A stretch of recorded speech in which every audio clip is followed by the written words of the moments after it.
Gloire à toi, Seigneur. En ce temps-là, Jésus disait à ses disciples, demandez, on vous donnera. Cherchez, vous trouverez. Frappez, on vous ouvrira. En effet, quiconque demande reçoit. Qui cherche trouve, à qui frappe, on ouvrira. Ou encore, lequel d'entre vous donnera une pierre à son fils quand il lui demande du pain? Ou bien lui donnera un serpent quand il lui demande un poisson?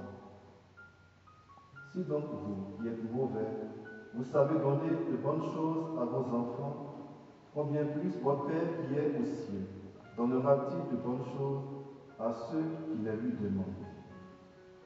Donc, tout ce que vous voudriez que les autres fassent pour vous, faites-le pour eux vous aussi. Voilà ce que disent la loi et les prophètes. Acclamons la parole de Dieu. Tu es saint,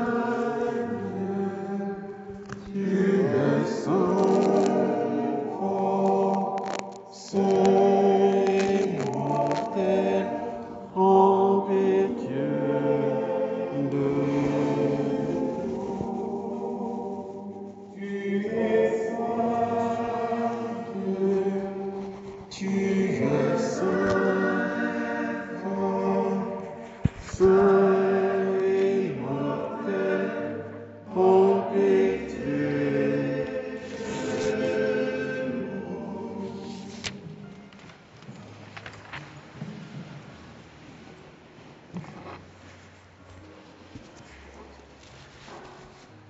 L'évangile d'aujourd'hui, c'est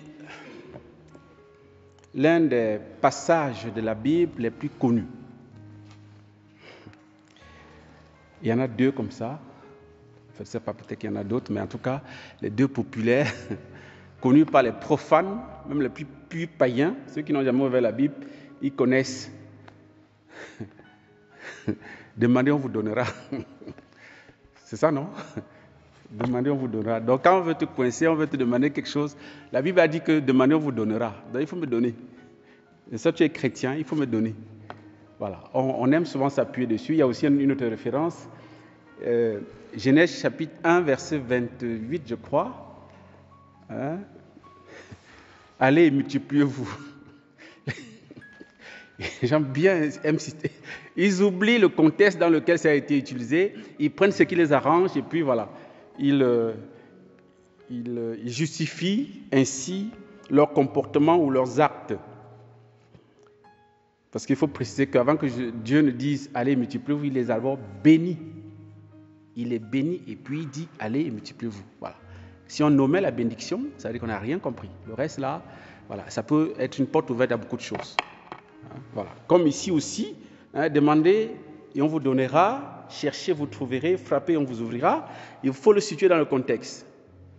Il s'agit de demander à qui d'abord.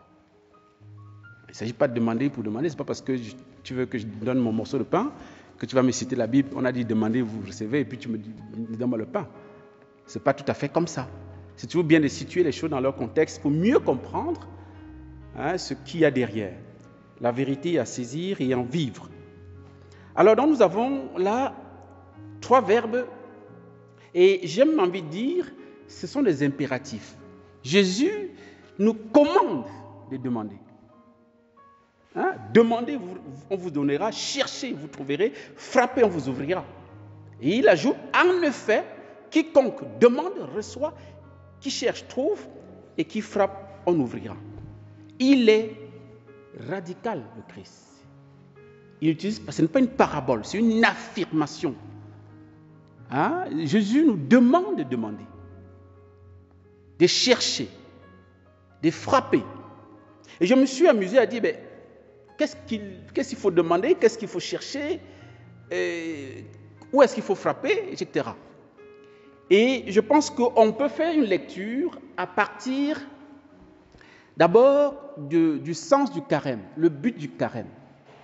Le temps de carême, nous savons, c'est le grand temps de conversion, de retour à Dieu.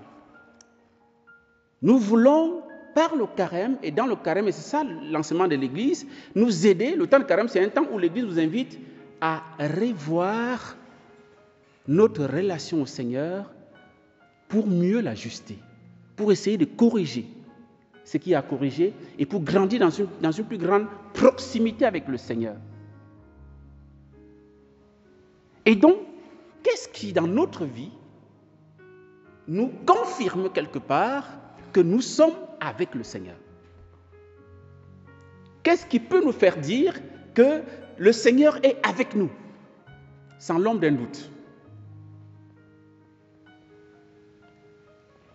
L'Église nous enseigne que ce qui prouve que le Seigneur est en toi, il est en moi, c'est ce qu'on appelle les 3 vertus théologales. La foi, la charité et l'espérance. Pourquoi? Ce sont les vertus théologales, c'est-à-dire les vertus qui viennent de Dieu. Ça ne s'achète pas au marché, dans un magasin. Je vous mets au défi d'aller trouver un magasin où on vend l'espérance chrétienne, où on vend, n'est-ce pas, la foi chrétienne, où on vend la charité chrétienne. Ça n'existe pas. C'est un don de Dieu, ça vient dans son part de vertus théologales qui a pour origine Dieu et pour donateur Dieu seul. Et donc, je me suis dit, mais comment on peut essayer de mettre ça en relief ou alors en lien avec demander, chercher, frapper? Je me suis dit, par rapport à la vertu de la foi, ça correspondrait à chercher. Parce qu'en général, nous cherchons ce que nous n'avons pas. En principe, si on a quelque chose, déjà, on ne va plus la chercher. Voilà, on cherche ce qu'on n'a pas. Or, la foi, bien sûr, nous permet de rentrer en relation avec le Seigneur, mais ça nous laisse un goût d'inachevé. Parce que comme on ne le voit pas, on ne le touche pas, on est dans la foi, on est dans l'invisible, on est dans l'insensibilité de la présence de Dieu en nous. Et donc, nous devons le chercher constamment. Saint l'enfant Jésus disait que Jésus joue au cache-cache avec elle. C'est un peu ça la foi. Le mystère de la foi, c'est un peu ça. Dieu joue au cache-cache avec nous. Parce que comme on n'est pas dans la vision, donc du coup, on doit le chercher constamment. C'est pourquoi notre foi doit grandir à travers ce temps de carême pour que nous ne perdions jamais, mais alors jamais la présence de Dieu dans notre vie. Ne serait-ce qu'un instant. Donc, chercher quoi? Chercher à grandir dans la foi. Chercher à se nourrir de la parole de Dieu. Parce que la foi se nourrit principalement de la parole de Dieu. Plus tu fréquentes la parole de Dieu, plus tu grandis dans la connaissance de Dieu, puisque la foi, c'est une connaissance. Ça nous fait grandir dans l'intimité du Seigneur. Et quand tu as frappé, à mon avis, ça touche quelque part à l'eschatologie.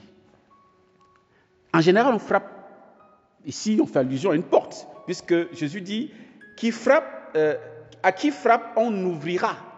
Donc tout de suite, on pense à une porte. Et lorsqu'on est arrivé à destination, lorsqu'on va chez quelqu'un, on arrive à la porte, on frappe pour qu'on ouvre. Or, quelle est la destination finale du chrétien? C'est le ciel, c'est le royaume des cieux. Donc c'est l'espérance. Frapper ici touche le mystère ou alors la vertu de l'espérance. Nous devons grandir aussi dans ce temps de carême, dans cette tension eschatologique, dans ce désir du retour du Christ, de nous trouver devant la porte du ciel. Et mieux, à l'intérieur, puisqu'on demande si on frappe, on va ouvrir. C'est là où Dieu nous veut, à l'intérieur de son royaume. Et nous croyons même que déjà par la foi au Christ, nous sommes déjà dans le royaume des cieux. Mais nous ne sommes pas dans la vision. C'est pourquoi on est dans l'espérance. On vit ce mystère du royaume, cette présence, notre présence dans le royaume, dans l'espérance. C'est du déjà là et du pas encore. Le déjà là, mais invisible à nos yeux, parce que nous sommes voilés par la foi Nous ne voyons pas, nous ne sommes pas dans la vision. Voilà. Le pas encore, c'est lorsque nous verrons face à face. Et demander, à mon avis, touche le mystère de la charité, touche la vertu de la charité. Demandez, on vous donnera. Et tout de suite, j'ai pensé, parce qu'il s'agit, juste après, Jésus développe un peu. Il développe un peu ce qu'il propose. Il dit, mais vous qui êtes mauvais, Dieu nous appelle mauvais, quoi.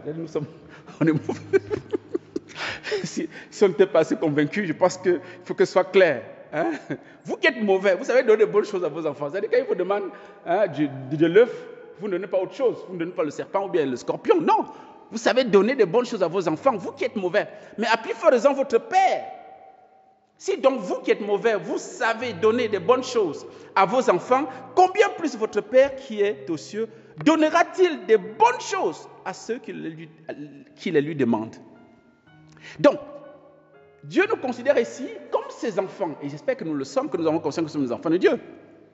Il y a 2 jours, on a parlé, on a eu l'évangile sur le Notre Père. Et en méditant cette demande, c'est cette demande que Jésus nous... En fait, demandez, on vous donnera. Ben, j'ai pensé tout de suite au Notre Père. Parce que, comme je le disais, les gens utilisent, on a dit demandez, vous recevrez. On ne demande pas n'importe qui. On doit demander au Père, ce n'est pas n'importe qui. À combien plus votre Père qui est dans le ciel. Donc c'est au Père qu'on doit demander. Jésus nous dit c'est au Père.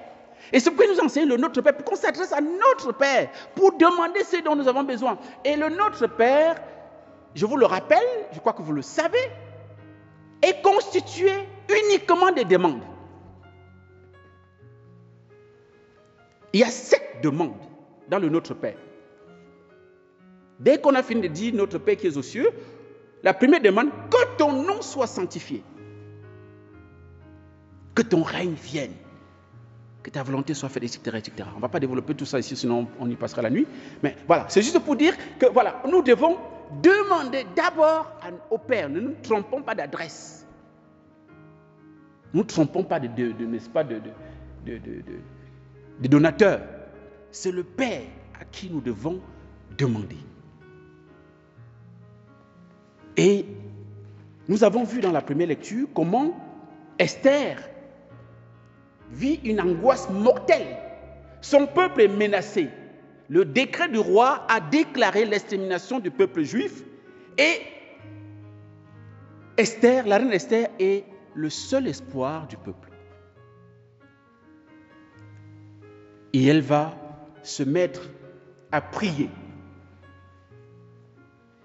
à invoquer Dieu, à demander à Dieu de faire quelque chose, de faire un miracle.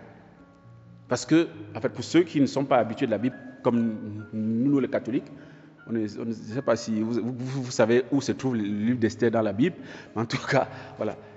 Esther, en fait, le roi, je crois que c'est le roi perse, à l'époque, tu ne peux pas te présenter devant lui sans être invité.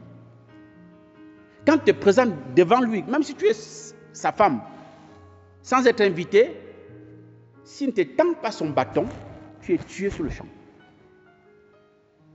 Et donc Esther n'a pas audience avec le roi. Son peuple est menacé, le temps presse, l'urgence est signalée. Qu'est-ce qu'elle fait? Elle se met à prier son Dieu. Seigneur, fais quelque chose, je vais prendre le risque d'aller le voir. C'est pourquoi elle parle même de... Elle dit... Elle appelle le lion. Maintenant, viens me secourir, etc. Quand je serai en présence de ce lion. Elle appelle son mari lion. Bon, comprenez? Bon, toujours est-il que elle a imploré Dieu pour que Dieu fasse quelque chose. Et Dieu a fait. Ce que je voulais noter ici, par rapport à Esther, c'est que par 3 fois, elle dit qu'elle est seule.